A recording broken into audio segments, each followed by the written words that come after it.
Hello students, myself Arpita Avasthi and today we will discuss about class 11th biology chapter 1 and the chapter name the living world.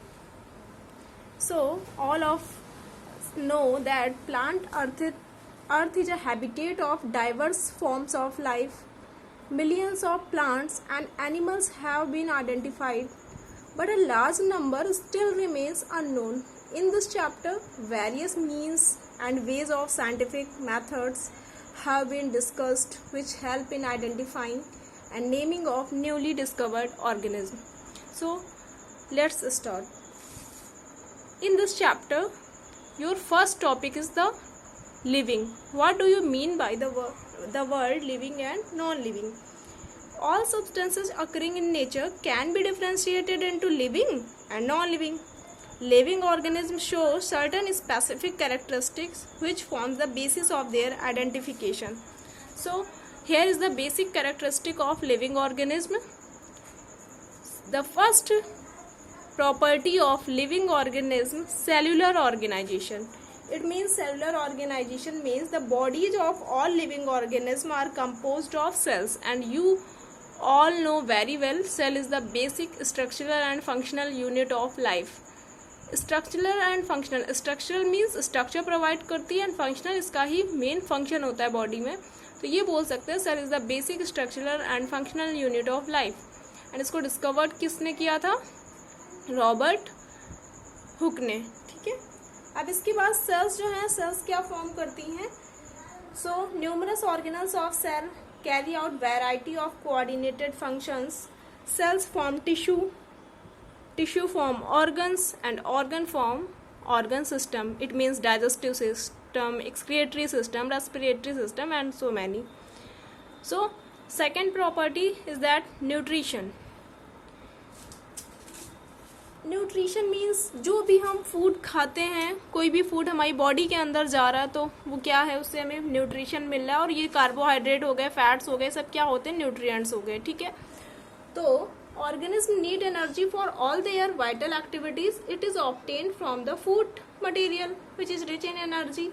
The process of obtaining food from environment is called nutrition. Here is the simple definition of nutrition. The obtaining of food from that earth, from the atmosphere, it is known as nutrition. So organisms are divided into two categories based on the mode of nutrition: autotrophs and heterotrophs. Auto means cells, so and hetero means dependent on others. So autotrophic means organism either make their own food.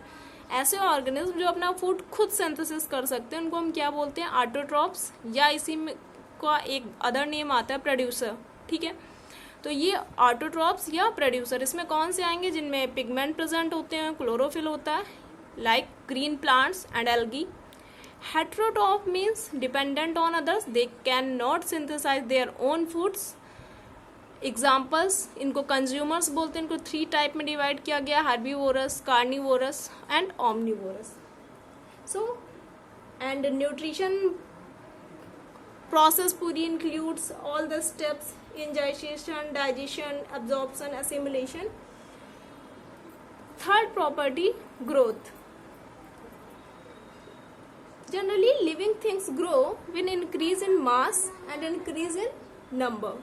Growth का means क्या होता है? अगर number बढ़ा है that means growth, और अगर size बढ़ा है दैट मीन्स ग्रोथ. ठीक है. एंड जो ग्रोथ है वो किसकी वजह से होती है? Cell division. ये जो न्यू सेल्स फॉर्म हो रही है वो किसकी वजह से फॉर्म होती है? क्योंकि वहाँ पे क्या होता है, तो पढ़ सकते हैं कि वहाँ पे जो प्रोसेस हो रही है न्यू सेल्स फॉर्म होने में, तो कौन सी होती है? डिवीजन. अब इसी में आप लोग पढ़ेंगे this growth occurs continuously in plants through out the certain age. However growth replacement जो एनिमल्स होते हैं उनमें जो ग्रोथ होती है वो एक सर्टेन एज तक होती है, जबकि प्लांट्स में जो ग्रोथ होती है वो लाइफ टाइम होती है. क्योंकि आपने क्लास 10th में पढ़ा है प्लांट में मेरिस्टेमेटिक टिश्यू प्रेजेंट होते हैं, वहाँ पे ऑक्सीजन हार्मोन था जिसकी वजह से लाइफ टाइम उनमें ग्रोथ होती रहती है. एनिमल्स में ऐसा कोई टिश्यू प्रेजेंट नहीं होता मेरिस्टेमेटिक. तो एनिमल्स में जो भी ग्रोथ होती है वो एक एज तक होगी.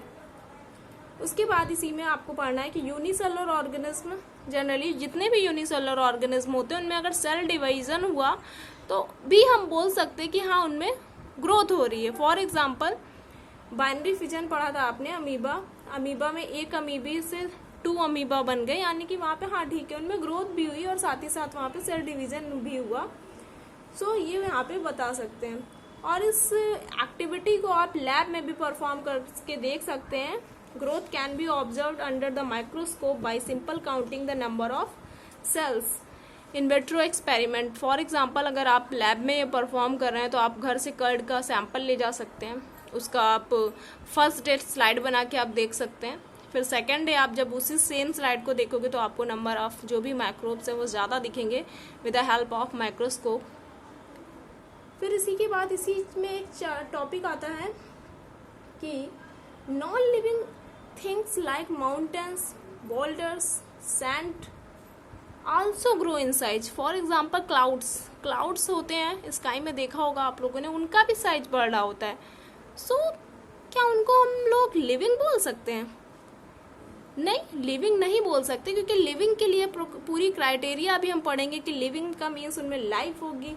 बट अगर माउंटेन्स हो गया, बोल्डर्स हो गया या क्लाउड्स हो गए, उनका साइज अगर बढ़ रहा है तो उनको हम नहीं बोल सकते, क्योंकि ये साइज जो है क्या हो रहा है, accumulation the material on their external surface. वो जिससे बने होते हैं वही मटेरियल क्या है उनके ऊपर एक्यूमुलेट हो रहा है।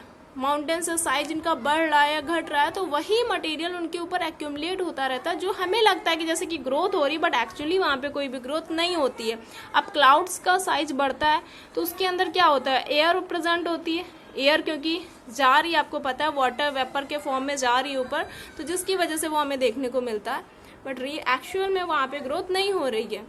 तो यहाँ पे यही लिखा है इन्होंने कि ग्रोथ इंटरनल होती है लिविंग में, बट अगर हम नॉन लिविंग की बात करें तो वहाँ उनमें जो ग्रोथ होती है उसको क्या बोलेंगे, एक्सटर्नल ग्रोथ। सो हियर एक पॉइंट आपको लास्ट में ये जरूर लिखना होगा जब एग्जाम आप दोगे, तो जब भी आप ग्रोथ हेडिंग लिखोगे तो ये कंक्लूजन जरूर लिखना कि growth therefore can not be taken as the sole defining criteria for living organism.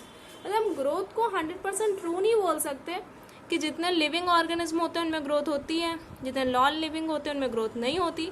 But non living objects also do grow in this type of organism, the growth is external, so it should be mentioned clearly. Fourth criteria है reproduction.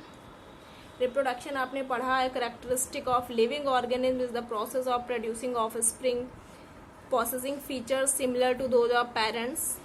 Multi cellular organism है तो उनमें sexual reproduction होता है generally.